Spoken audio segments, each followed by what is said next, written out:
President Biden threatens to heavily tax U.S. oil companies if they don't lower their prices. The U.S. military flexes its muscles towards China, and China is furious. Saudi Arabia warns the United States of a credible Iran attack against the United States, the U.S. military, and Saudi Arabia's oil fields. And it's being proposed that COVID leaders be given total criminal immunity, even if proven they were wrong or misleading. Thank you so much for watching this video and giving it a like. That really helps me. And let's go ahead and jump into today's news. The United States appears to be suiting up for a potential war with China if they make a move on Taiwan. The Pentagon announced plans to position a fleet of nuclear-capable B-52 bombers in Australia. The significance of this location speaks volumes as it puts the United States at range to strike China's mainland. The airbase where the bombers will be located will also be upgraded with a $100 million upgrade. The U.S. Air Force stated the ability to deploy U.S. Air Force bombers to Australia sends a strong message to adversaries about our ability to project lethal air power. China's foreign ministry responded to the move by saying, the U.S.'s move escalates regional tensions, gravely undermines regional peace and stability, and may trigger an arms race in the region. Basically, China does not like this military move from the United States and wants to flex her muscles back at the U.S. Hopefully, this is just two dogs barking at each other and not something serious. President Biden's former White House press secretary, Jen Psaki, has stated that Democrats are very worried about the midterm election next week. During an appearance on MSNBC, she stated, "A lot of people I talked to are worried about voters being encouraged and excited about people at the top of the ticket, and maybe not excited enough to vote for the congressional candidates, and that's a real concern. Typically, the party in power loses seats in Congress, so this has Democrats literally on the edge of their seat. However, with gas prices high and inflation rising 18 months in a row, Democrats are worried more than ever that a win by Republicans could be bigger than expected. So there's a lot of governor races happening, House seats, Senate seats, on and on and on. Our partners in Saudi Arabia provided intel to the United States today that Iran is preparing to attack the United States, our military, and Saudi Arabia's oil fields. It's obvious the report shows that Iran has watched how the United States has drained our strategic petroleum reserves.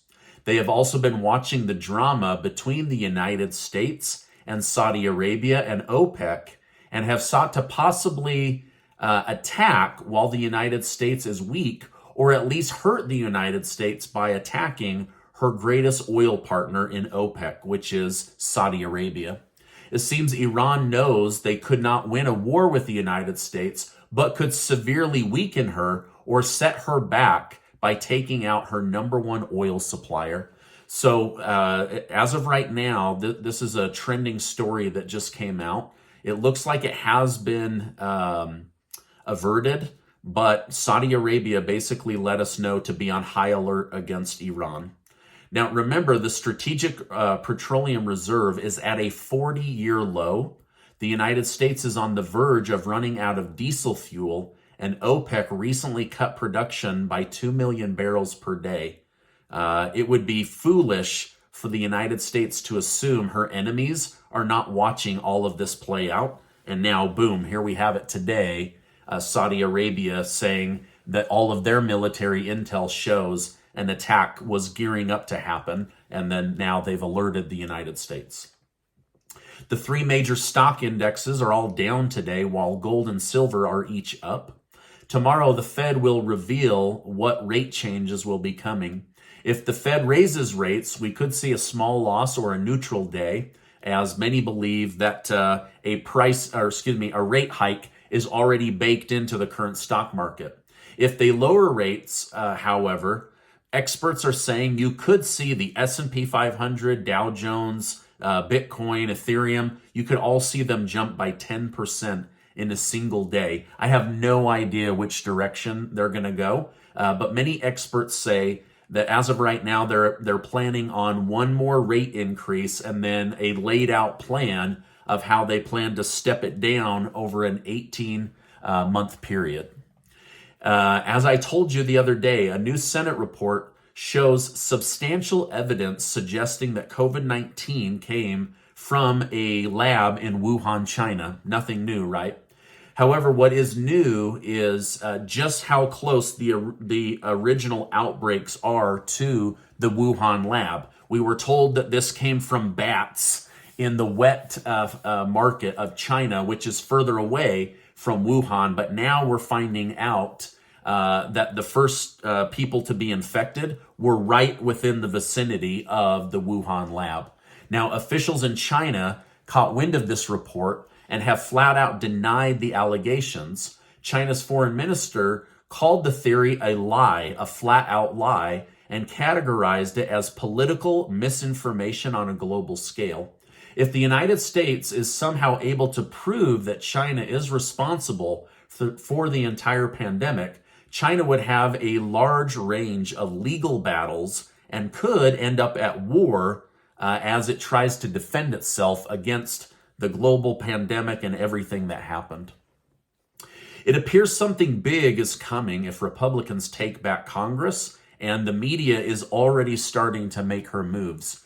Yesterday, The Atlantic magazine posted an article that people like Dr. Anthony Fauci, the heads of Big Pharma, the CDC, should all be given carte blanche immunity, criminal immunity, based on the decisions they made, even if they hurt people. For example, lockdowns that hurt more people than it helped, now proven.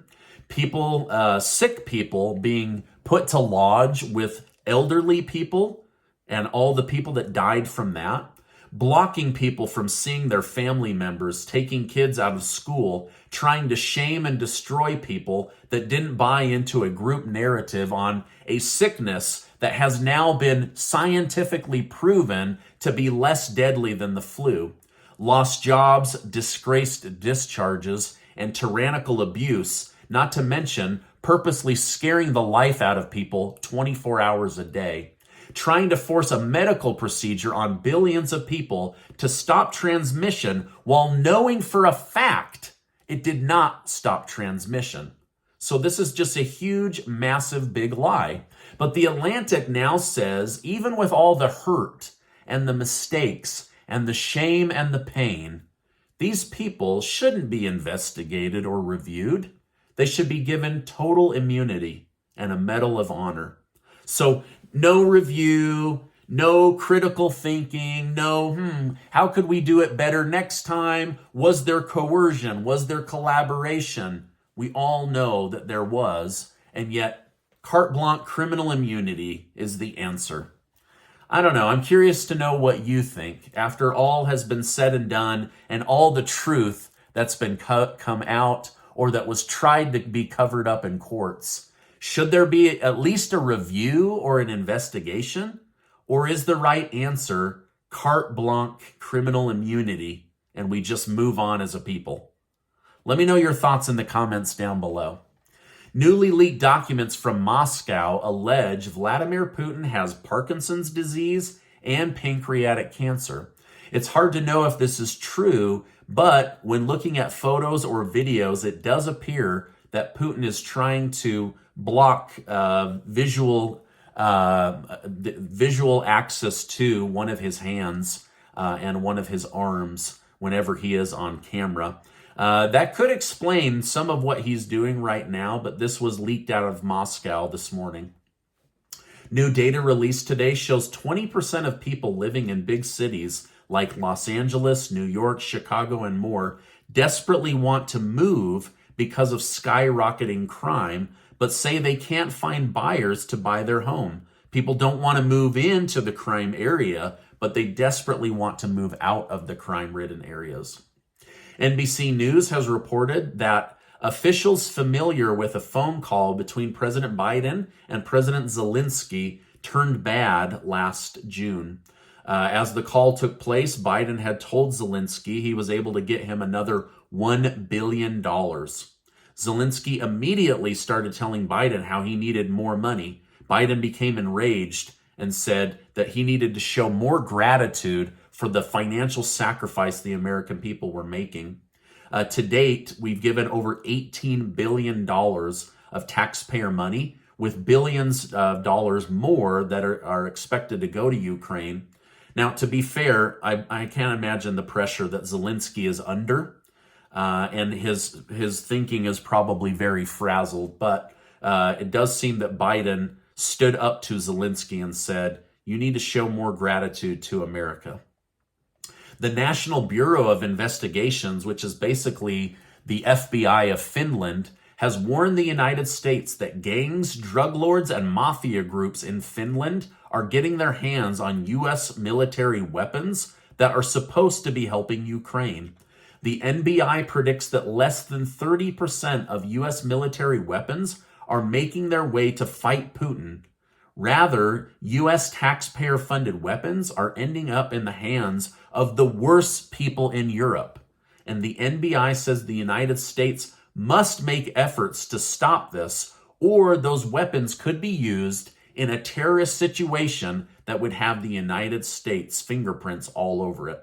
So basically they're saying you must stop these weapons from falling into the hands of the very worst criminals of Europe. That's what they're saying is happening. More details have been released regarding the violent home invasion of Nancy Pelosi and her husband. The suspect reportedly planned to kidnap Nancy Pelosi and question her. He told investigators that if he felt she had lied, he planned to break her kneecaps with the hammer that he used on Paul Pelosi. Clearly, this man has mental illness and is unstable and could face up to 50 years in prison for what he's done. President Joe Biden has warned oil companies against taking advantage of the American people by price gouging. He stated, it's time for these companies to stop war profiteering, meet their responsibilities in this country, and give the American people a break, and still do very well.